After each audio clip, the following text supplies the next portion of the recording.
ನಮಸ್ಕಾರ ಎಲ್ರಿಗೂ. ನಾವು ಯಾವತ್ತೂ ಹೆಲ್ದಿಯಾಗಿರಬೇಕು ಅಂತ ಅಂದ್ಕೊಳ್ತೀವಿ. ಅದಕ್ಕೋಸ್ಕರ ಇವತ್ತು ನಾನು ನಿಮಗೆ ಶುಗರ್ ಫ್ರೀ ತುಂಬ ನ್ಯೂಟ್ರಿಷಿಯಸ್ ಮತ್ತು ಇಮ್ಯುನಿಟಿ ಬೂಸ್ಟರ್ ಡ್ರೈ ಫ್ರೂಟ್ಸ್ ಲಡ್ಡೂನ ಹೇಗೆ ಮಾಡ್ಕೊಳ್ಳೋದು ಅಂತ ವಿಡಿಯೋನ ಶೇರ್ ಮಾಡ್ಕೊಳ್ತಾ ಇದ್ದೀನಿ.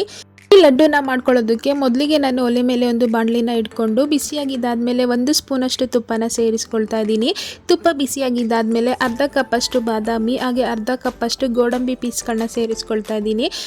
ಈ ಬಾದಾಮಿ ಮತ್ತು ಗೋಡಂಬಿ ನಮ್ಮ ಬ್ರೈನ್ ಪವರ್ ಮತ್ತು ಎನರ್ಜಿಗೆ ತುಂಬಾ ಒಳ್ಳೆಯದು. ಇದೆರಡನ್ನು 2 ರಿಂದ 3 ನಿಮಿಷ ಚೆನ್ನಾಗಿ ಹುರ್ಕೊಳ್ಬೇಕಾಗುತ್ತೆ. ಆ ಕ್ರಿಸ್ಪಿನೆಸ್ ಬರೋವರೆಗೂ ಚೆನ್ನಾಗಿ ಹುರ್ಕೊಂಡು ಇದನ್ನು ಒಂದು ಪ್ಲೇಟಲ್ಲಿ ಎತ್ತಿಟ್ಕೊಳ್ಳೋಣ. ನೀವು ಇವಾಗ ನೋಡ್ತಾ ಇರ್ಬೋದು, ಇಷ್ಟಾದರೆ ಸಾಕಾಗುತ್ತೆ. ಇವಾಗ ಇದನ್ನು ಪ್ಲೇಟಲ್ಲಿ ಎತ್ತಿಟ್ಕೊಳ್ಳೋಣ. ಆದರೂ ಹೊಸದಾಗಿ ನಮ್ಮ ವಿಡಿಯೋನ ನೋಡ್ತಾ ಇದ್ದರೆ ನಮ್ಮ ಚಾನಲ್ನ ಸಬ್ಸ್ಕ್ರೈಬ್ ಮಾಡಿಕೊಂಡು ಸಪೋರ್ಟ್ ಮಾಡಿ.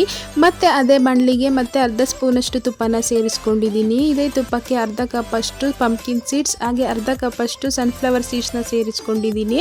ಇವೆರಡರಲ್ಲೂ ಜಿಂಕ್ ಮತ್ತು ಹೆಲ್ತಿ ಫ್ಯಾಟ್ ತುಂಬಾ ಚೆನ್ನಾಗಿರೋದ್ರಿಂದ ಇದನ್ನು ಅಷ್ಟೇ ಡ್ರೈ ಫ್ರೂಟ್ಸ್ ಉಂಡೆಯಲ್ಲಿ ನಾನು ಬಳಸ್ಕೊಳ್ತಾ ಇದ್ದೀನಿ. ಇದನ್ನು ಸ್ವಲ್ಪ ಕಲರ್ ಚೇಂಜ್ ಆಗೋವರೆಗೂ ಮೀಡಿಯಂ ಫ್ಲೇಮ್ನಲ್ಲಿ ಒಂದು 2 ರಿಂದ 3 ನಿಮಿಷ ಚೆನ್ನಾಗಿ ಹುರ್ಕೊಂಡು ಇದನ್ನು ಒಂದು ಪ್ಲೇಟಲ್ಲಿ ಎತ್ತಿಟ್ಕೊಳ್ಳೋಣ. ಈಗ ಅದೇ ಬಾಣಲಿಗೆ ನಾನು 2 ಸ್ಪೂನಷ್ಟು ಎಳ್ಳನ್ನು ಸೇರಿಸ್ಕೊಳ್ತಾ ಇದ್ದೀನಿ. ಎಳ್ಳಲ್ಲಿ ಕ್ಯಾಲ್ಶಿಯಂ ತುಂಬಾ ಚೆನ್ನಾಗಿರೋದ್ರಿಂದ ತುಂಬ ಮುಖ್ಯ ಇದು. ಎಳ್ಳನ್ನು ಒಂದು ಅರ್ಧ ಭಾಗದಷ್ಟು ಹುರ್ಕೊಂಡಿದ್ದಾದಮೇಲೆ ಇದ್ರ ಜೊತೆಗೇನೆ ನಾನು ಸಣ್ಣ ಕಪ್ಪಲ್ಲಿ 1 ಕಪ್ಪಷ್ಟು ಒಣ ದ್ರಾಕ್ಷಿನ ಸೇರಿಸ್ಕೊಳ್ತಾ ಇದ್ದೀನಿ. ಇದನ್ನು ಅಷ್ಟೇ ಒಂದು 30 ಸೆಕೆಂಡ್ಸ್ ಚೆನ್ನಾಗಿ ಬಿಸಿ ಮಾಡ್ಕೊಳ್ಳೋಣ. ಒಣ ದ್ರಾಕ್ಷಿ ಡೈಜೆಷನ್ಗೆ ತುಂಬಾ ಒಳ್ಳೆಯದು, ಅದಕ್ಕೋಸ್ಕರ ಇದನ್ನು ಸಹ ಸೇರಿಸ್ಕೊಂಡಿದ್ದೀನಿ.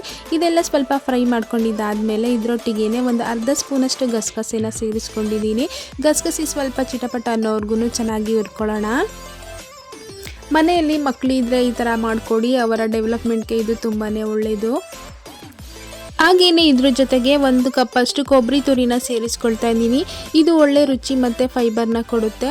ಇದನ್ನು ಅಷ್ಟೇ ಸ್ಟವ್ ಆಫ್ ಮಾಡಿಕೊಂಡು ಇದನ್ನು 1 ನಿಮಿಷ ಅದೇ ಬಿಸಿನಲ್ಲಿ ಮಿಕ್ಸ್ ಮಾಡಿಕೊಂಡ್ರೆ ಸಾಕಾಗುತ್ತೆ. ಸ್ಟವ್ ಆಫ್ ಮಾಡಿಕೊಂಡೆ ಇದನ್ನು ಮಾಡ್ಕೊಳ್ಳಿ, ಇಲ್ಲಾಂದರೆ ಎಲ್ಲ ಸೀದೋಗಿಬಿಡುತ್ತೆ. ಇಷ್ಟ ಆದರೆ ಸಾಕಾಗುತ್ತೆ. ಇದನ್ನೆಲ್ಲ ಒಂದು ಕಡೆ ಎತ್ತಿಟ್ಕೊಳ್ಳೋಣ. ನಾನೀಗ ಒಂದು ಮಿಕ್ಸಿ ಜಾರ್ಗೆ ನಾವು ಫ್ರೈ ಮಾಡಿ ಇಟ್ಕೊಂಡಿರುವಂತಹ ಡ್ರೈ ಫ್ರೂಟ್ಸಲ್ಲಿ ಅರ್ಧದಷ್ಟು ಡ್ರೈ ಫ್ರೂಟ್ಸ್ನ ಈ ರೀತಿ ಮಿಕ್ಸಿ ಜಾರ್ಗೆ ಸೇರಿಸ್ಕೊಂಡು ಸ್ವಲ್ಪ ಕೋರಸ್ ಗ್ರೈಂಡ್ ಮಾಡ್ಕೊಳ್ತಾ ಇದ್ದೀನಿ. ಕಂಪ್ಲೀಟಾಗಿ ಪೌಡರ್ ರೀತಿ ಮಾಡ್ಕೊಳ್ತಿಲ್ಲ. ನೀವೀಗ ನೋಡ್ತಾ ಇರ್ಬೋದು, ಅರ್ಧದಷ್ಟನ್ನು ಹಾಗೆ ಉಳಿಸ್ಕೊಂಡಿದ್ದೀನಿ, ಅರ್ಧದಷ್ಟು ಮಾತ್ರ ಸೇರಿಸ್ಕೊಂಡಿದ್ದೀನಿ. ಈ ರೀತಿ ತರಿಯಾಗಿ ಪುಡಿನ ಮಾಡ್ಕೊಂಡಿದ್ದೀನಿ. ಚಿಕ್ಕ ಮಕ್ಕಳಿರುವಾಗ ತಿನ್ನೋದಕ್ಕೆ ಕಷ್ಟ ಆಗುತ್ತೆ, ಹಾಗಾಗಿ ಈ ರೀತಿ ಮಾಡ್ಕೊಂಡಿದ್ದೀನಿ. ಇದನ್ನು ಅಷ್ಟೇ ಒಂದು ಕಡೆ ಎತ್ತಿಟ್ಕೊಂಡು ಇವತ್ತು ನಾನು ಸಕ್ಕರೆ ಅಥವಾ ಬೆಲ್ಲ ಬಳಸ್ತಿಲ್ಲ, ಡೇಟ್ಸ್ನ ಬಳಸ್ಕೊಳ್ತಾ ಇದ್ದೀನಿ. ಇದು ನಮ್ಮ ಡ್ರೈ ಫ್ರೂಟ್ಸ್ ಲಡ್ಡುನ ಸಿಹಿ ಮಾಡೋಕ್ಕೆ ಮತ್ತು ಬೈಂಡ್ ಮಾಡೋಕ್ಕೆ ಬಳಸ್ಕೊಳ್ತಾ ಇದ್ದೀನಿ. ಇದನ್ನು ಅಷ್ಟೇ ಬೀಜ ತೆಗೆದು ಒಂದು ಮಿಕ್ಸಿ ಜಾರ್ಗೆ ಸೇರಿಸಿ ಈ ರೀತಿ ಗ್ರೈಂಡ್ ಮಾಡ್ಕೊಂಡಿದ್ದೀನಿ. ಪೇಸ್ಟ್ ರೀತಿ ರೆಡಿಯಾಗಿದೆ. ಇವಾಗ ಈ ಪೇಸ್ಟ್ನ ಒಲೆ ಮೇಲೆ ಒಂದು ಬಾಣಲಿನ ಇಟ್ಕೊಂಡು 1 ಸ್ಪೂನಷ್ಟು ತುಪ್ಪನ ಸೇರಿಸ್ಕೊಂಡಿದ್ದೀನಿ. ಅದರಲ್ಲಿ ನಾವು ಗ್ರೈಂಡ್ ಮಾಡ್ಕೊಂಡಿರುವಂತಹ ಖರ್ಜೂರದ ಪೇಸ್ಟನ್ನು ಸೇರಿಸ್ಕೊಂಡು ಸ್ವಲ್ಪ ಬಿಸಿ ಮಾಡ್ಕೊಳ್ಳೋಣ. ಇದು ಸಾಫ್ಟಾಗಿ ಮಿಕ್ಸರ್ ಜೊತೆ ಚೆನ್ನಾಗಿ ಬೆರೆಯುತ್ತೆ, ಅದಕ್ಕೋಸ್ಕರ ನೀವು ನೋಡ್ತಾ ಇರ್ಬೋದು. ಈ ಥರ ಡ್ರೈ ಫ್ರೂಟ್ಸ್ ಉಂಡೆನಲ್ಲಿ ತುಂಬಾ ಹೆಲ್ತ್ ಬೆನಿಫಿಟ್ಸ್ ಇರೋದ್ರಿಂದ ನಮ್ಮ ಸ್ಕಿನ್ಗೆ ತುಂಬಾ ಒಳ್ಳೆಯದು, ಹಾಗೆ ತುಂಬಾ ಒಳ್ಳೆ ಎನರ್ಜಿನ ಕೂಡ ಕೊಡುತ್ತೆ. ನೀವಿವಾಗ ನೋಡ್ತಾ ಇರ್ಬೋದು, 1-2 ನಿಮಿಷ ಈ ರೀತಿ ಖರ್ಜೂರದ ಪೇಸ್ಟನ್ನು ಬಿಸಿ ಮಾಡ್ಕೊಂಡಿದ್ದಾದಮೇಲೆ ನಾವು ಮೊದಲೇ ಹುರಿದಿಟ್ಕೊಂಡಿರುವಂತಹ ಡ್ರೈ ಫ್ರೂಟ್ಸ್ ಮಿಕ್ಸರ್ನ ಸೇರಿಸ್ಕೊಳ್ತಾ ಇದ್ದೀನಿ. ಹಾಗೆ ಇದ್ರ ಜೊತೆಗೆ ಗ್ರೈಂಡ್ ಮಾಡ್ಕೊಂಡಿರುವಂತಹ ಪೌಡರ್ ಹಾಗೆ ಸ್ವಲ್ಪ ಏಲಕ್ಕಿ ಪೌಡರ್ನ ಸೇರಿಸ್ಕೊಂಡು ಒಂದು ಸಲ ಚೆನ್ನಾಗಿ ಮಿಕ್ಸ್ ಮಾಡ್ಕೊಳ್ಳೋಣ. ಬಿಸಿ ಇರೋದ್ರಿಂದ ಫಸ್ಟ್ ಸ್ಪೂನಲ್ಲಿ ಈ ರೀತಿ ಒಂದು ಸಲ ಚೆನ್ನಾಗಿ ಮಿಕ್ಸ್ ಮಾಡ್ಕೊಳ್ಳಿ, ಆಮೇಲೆ ಕೈಯಿಂದ ಈ ರೀತಿ ಚೆನ್ನಾಗಿ ಮಿಕ್ಸ್ ಮಾಡ್ಕೊಳ್ಳಿ. ನಿಮ್ಗೆ ಏನಾದರೂ ಗಟ್ಟಿ ಅನ್ನಿಸ್ತಾ ಇದೆ, ಉಂಡೆ ಕಟ್ಟೋ ಅದಕ್ಕೆ ಇಲ್ಲ ಅನಿಸಿದ್ರೆ ನೀವು 1-2 ಸ್ಪೂನಷ್ಟು ಜೇನುತುಪ್ಪನ ಕೂಡ ಸೇರಿಸ್ಕೊಳ್ಬೋದು. ಈಗ ಕೈಗೆ ಸ್ವಲ್ಪ ತುಪ್ಪನ ಸವರ್ಕೊಂಡು ನಿಮಗೆ ಈ ಉಂಡೆ ಯಾವ ಸೈಜಲ್ಲಿ ಬೇಕೋ ಆ ಸೈಜಲ್ಲಿ ರೆಡಿ ಮಾಡ್ಕೊಳ್ಬೋದು. ನೀವು ನೋಡ್ತಾ ಇರ್ಬೋದು ಎಷ್ಟು ಚೆನ್ನಾಗಿ ಈ ಡ್ರೈ ಫ್ರೂಟ್ಸ್ ಉಂಡೆ ಅನ್ನೋದು ರೆಡಿ ಆಗ್ತಾ ಇದೆ ಅಂತ.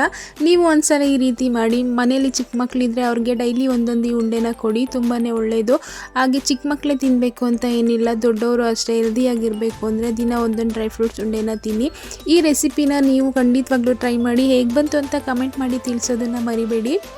ನೋಡಿದ್ರಲ್ಲ, ಹೆಲ್ದಿಯಾಗಿರುವಂತಹ ಡ್ರೈ ಫ್ರೂಟ್ಸ್ ಉಂಡೆ ಅಥವಾ ಡ್ರೈ ಫ್ರೂಟ್ಸ್ ಲಡ್ಡೂನ ಈಸಿಯಾಗಿ ಹೇಗೆ ಮನೇಲೇ ನಾವು ರೆಡಿ ಮಾಡ್ಕೊಳ್ಬೋದು ಅಂತ. ಈ ವಿಡಿಯೋ ನಿಮಗೆ ಸ್ವಲ್ಪನಾದರೂ ಇಷ್ಟ ಆಗಿದ್ದರೆ ಲೈಕ್ ಮಾಡಿ, ಶೇರ್ ಮಾಡಿ, ಕಮೆಂಟ್ ಮಾಡಿ. ನಮ್ಮ ಚಾನಲ್ನ ಸಬ್ಸ್ಕ್ರೈಬ್ ಮಾಡಿಕೊಂಡು ಸಪೋರ್ಟ್ ಮಾಡಿ. Thanks for watching.